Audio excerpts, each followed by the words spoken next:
जाफ़र शिराज़ी आप सबको सलाम अर्ज़ करता है। रबीउल अव्वल का महीना आया है और यकीनन एक बहुत ही बाबरकत महीना है। इसकी मुनासबत से आज मैं आपसे कुछ बात करना चाहता हूँ। मैंने एक तहरीर पढ़ी, जो साहब लिखते हैं, मैं उनकी ज़बानी आपको वो सारा वाक़या बताता हूँ। वो साहब लिखते हैं कि मैं जहाँ मेरी एक शॉप थी, मेरी दुकान थी, वो एक बहुत बड़ी मार्केट थी और मैं नमाज़ पढ़ने के लिए मार्केट के अंदर बनी हुई मस्जिद में ही जाया करता था। मैं जब भी वहाँ जाता तो मेरी नज़र पड़ती कहीं पर दो नौजवान बैठे होते, उनके हाथ में मोबाइल होते और वो किसी के मोबाइल में फेसबुक खुला होता और किसी के मोबाइल में व्हाट्सएप। फिर कहीं नज़र पर दौड़ाता तो कहीं 4 लोग सोए हुए होते जो कि खर्राटे ले रहे होते, और फिर कहीं नज़र दौड़ाता तो पता चलता कि साहब वो 6 लोग बैठे हुए हैं और मार्केट के मामलात के बारे में डिस्कस कर रहे हैं। उसमें ज़ाहिर गीबत का भी एक इशू पैदा होता है कि जिन लोगों के बारे में वो बातें कर रहे हैं वो उस वक्त वहाँ मौजूद नहीं हैं।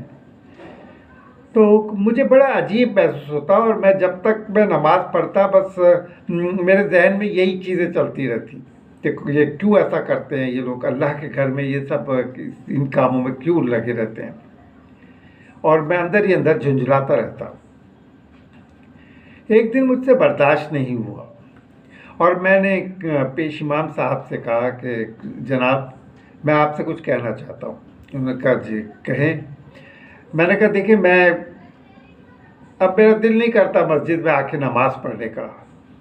उन्होंने हैरानी से मुझे देखा और कहा कि क्यों, क्या बात है, ऐसी क्या शिकायत है आपको? तब मैंने उसे सारी बातें बताई कि ये अल्लाह का घर है, यहाँ इबादत होनी चाहिए, यहाँ पे कोई मोबाइल लेके बैठा है, कोई मीटिंग कर रहा है, कोई सोया है, तो अल्लाह के घर कहती है गलत बात हो जाएगी। उन्होंने मुझे देखा, उन्होंने कहा कि आपकी बात गलत नहीं है, लेकिन ये फैसला करने से पहले क्यों ना आप मुझे एक मौका दें कि मैं आपको कुछ बताना चाहता हूँ, कुछ समझाना चाहता हूँ। मैं कहा आप हुक्म करें। उन्होंने कहा ठीक है। वो गए अपने हुजरे में और वहाँ से एक बर्तन लेकर आ गए।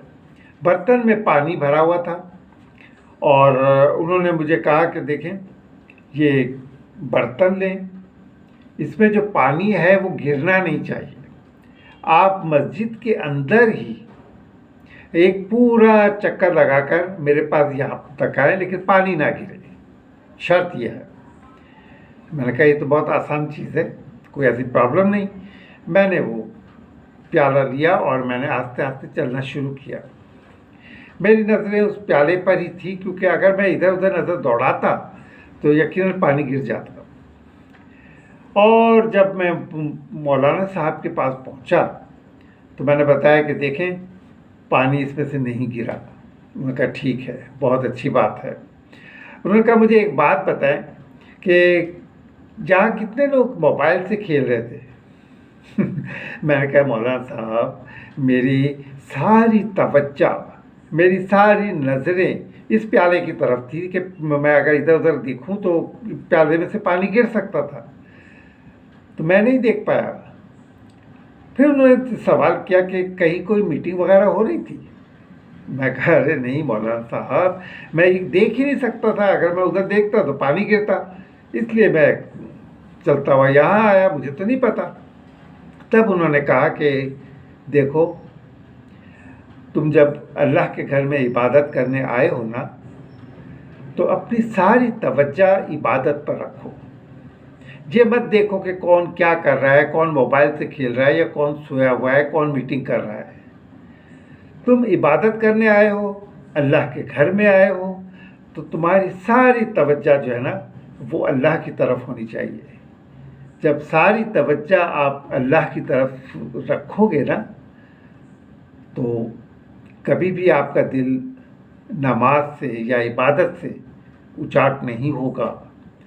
आप कभी भी आपके अंदर वो जज़्बा पैदा नहीं होगा कि आप बेज़ारी महसूस करें या गुस्सा महसूस करें किसी बात पर। जिस तरह आपने पानी को गिरने से बचाया, इसी तरह आप अपनी इबादत को भी ज़ाया होने से बचाएं। मैंने उनकी ये बात सुनी और मैंने सर झुका दिया। वाकई गलती मेरी थी कि मैंने बजाय इसके कि मैं सिर्फ़ और सिर्फ़ अपनी इबादत पर तवज्जो देता, मैंने पूरी मस्जिद के ऊपर तवज्जो दी, जिसका नतीजा यही हुआ कि मैं परेशान हो गया। तो दोस्तों, आप चाहे इबादत हो, चाहे दुनिया का कोई भी काम हो, अगर आप यकसुई के साथ सिर्फ़ अपनी तवज्जो उसकी तरफ रखने के बाद आप उसके लिए जद्दोजहद करेंगे, तो कभी भी आप नाकाम नहीं होंगे। आपकी इबादत ज़ाया नहीं होगी, आपकी दुआएं ज़ाया नहीं होंगी। अल्लाह हाफ़िज़।